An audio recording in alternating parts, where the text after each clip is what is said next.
Bonjour tout le monde et bienvenue à cette édition du BookTube.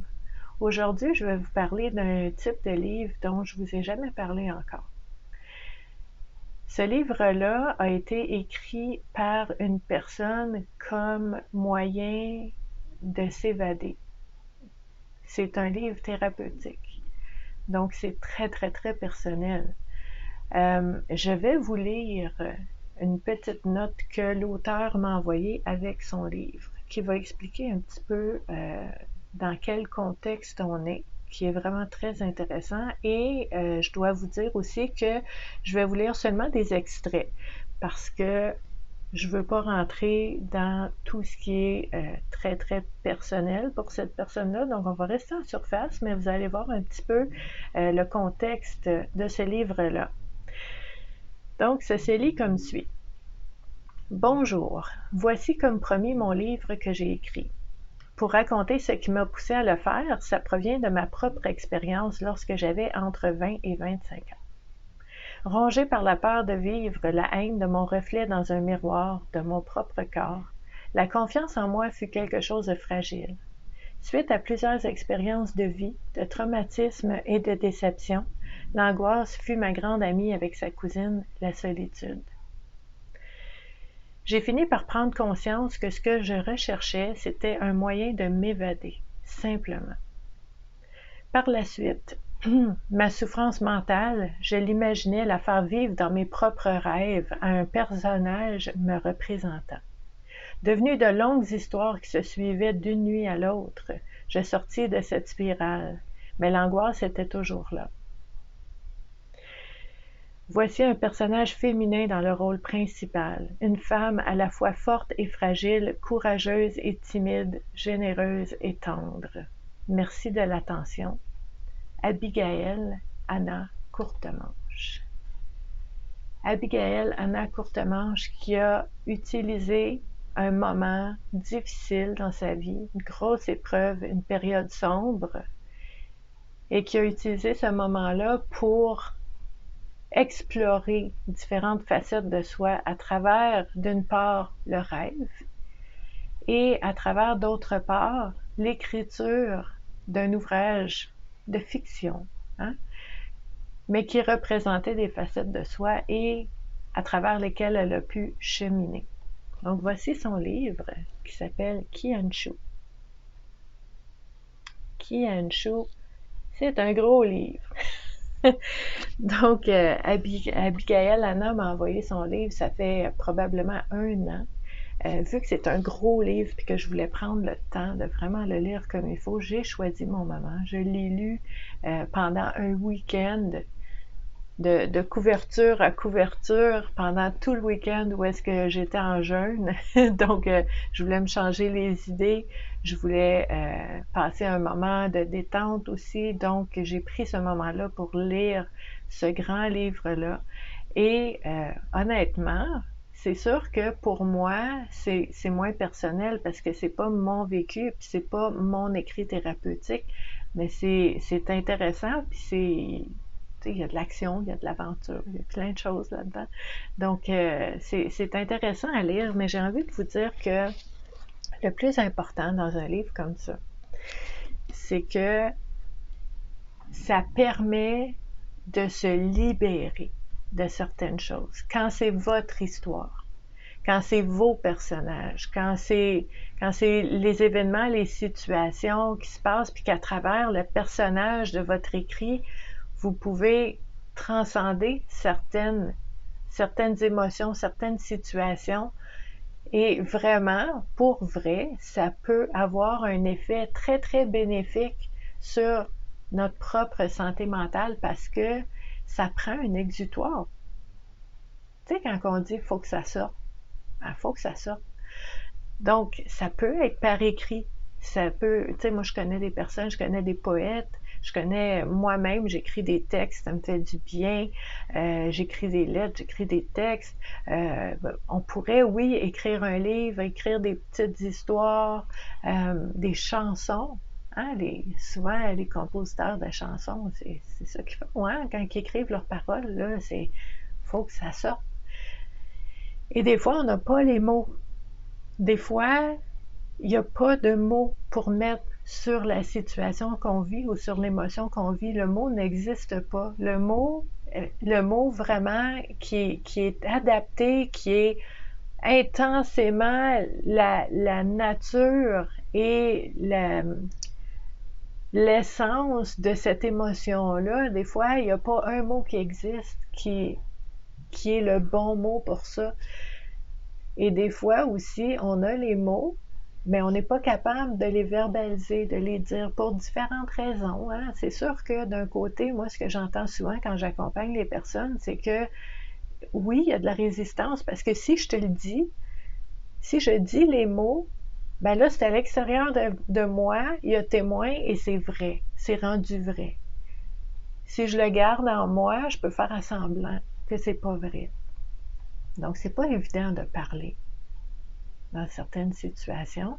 Et dans ces situations-là, ben, souvent, je vais vraiment explorer l'option de pouvoir écrire pour ces personnes-là.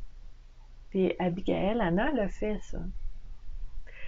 Elle a pris la douleur, la souffrance, elle a pris la peur, le doute, elle a pris les incompréhensions, les incohérences, les déceptions, les beaux moments, les victoires. Tout ça, elle a pris ça, puis elle a mis ça dans la vie de Qian-Chu, dans son livre.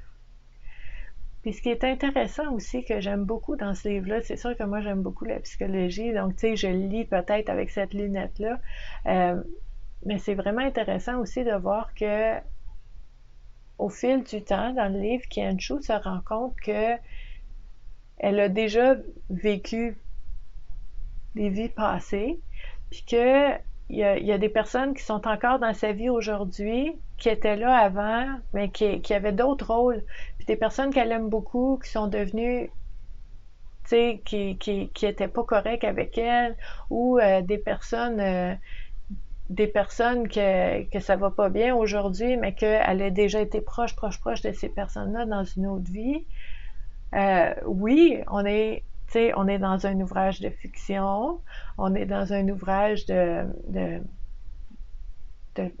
transcender des choses dans notre propre vie par le biais de personnages, ça c'est clair, mais en même temps, j'ai envie de dire que on a l'impression de ça des fois, certains moments de notre vie, comme si c'était une autre vie, comme si ça a complètement changé notre relation avec une personne ou une situation, puis qu'on dit wow, j'ai l'impression d'avoir complètement pas juste tourné la page, mais fermer le livre, brûler le livre, changer le livre, je suis rendue complètement ailleurs. Puis ça, ben, ça implique des deuils. Ça implique un cheminement aussi. Puis des fois, comme cheminement, ben, ça peut être confrontant, ça peut être difficile de faire son cheminement-là par soi-même. Fait qu'on on peut faire une partie du cheminement à travers un alter ego, à travers Qian-Chu, à travers un autre personnage qui passe à travers ces émotions-là, ces situations-là, puis on explore un peu comment elle réagit, qu'est-ce qu'elle fait, puis c'est sûr que ça a un effet sur soi. Donc, quand je lis dans la lettre que Abigail Anna m'a envoyée que c'était une façon de s'évader, c'était une façon de se libérer un petit peu par une voix qui est non menaçante. Parce que en fait, l'auteur, c'est l'auteur et le personnage, c'est à part de l'auteur. Même si c'est une facette de l'auteur, moi je crois. Mais en même temps, on peut cheminer, on peut travailler des choses à travers un personnage, c'est moins proche. C'est plus facile de prendre ce recul-là. Donc, c'est un truc qui est vraiment intéressant. Puis pour moi, vraiment, ça a été un honneur de lire ce livre-là parce que je sais, je comprends, je suis consciente que pour Abigail Anna, c'est vraiment, vraiment personnel, c'est très précieux. Ça fait partie de son cheminement, ça a été thérapeutique pour elle. puis qu'elle me l'envoie pour que je puisse le lire, puis on se connaît pas, là. C'est vraiment, vraiment un honneur pour moi d'avoir pu, je vais dire, partager ce moment-là qui se trouve dans les pages de ce livre-là. Et ben, je peux juste vous dire que si jamais c'est un élan que vous ressentez, s'il y a des choses que vous avez de la difficulté à passer à travers, à cheminer à travers ça, s'il y a des choses que vous avez de la difficulté à dire à quelqu'un, que vous avez besoin de dire pour vous libérer, puis que vous n'êtes pas capable pour différentes raisons, ben ça peut se faire à travers un personnage. Tu sais, les acteurs font ça. On peut faire des jeux de rôle, on peut écrire un livre, une chanson, un poème, mais je vous dis, l'important, c'est pour se libérer, faut pas que ça reste juste en soi puis que ça nous gruge en dedans. C'est important. Donc, c'est un booktube qui est différent des autres, mais je tenais vraiment, vraiment à vous en parler parce que c'est un outil, c'est une approche très thérapeutique qui peut aider.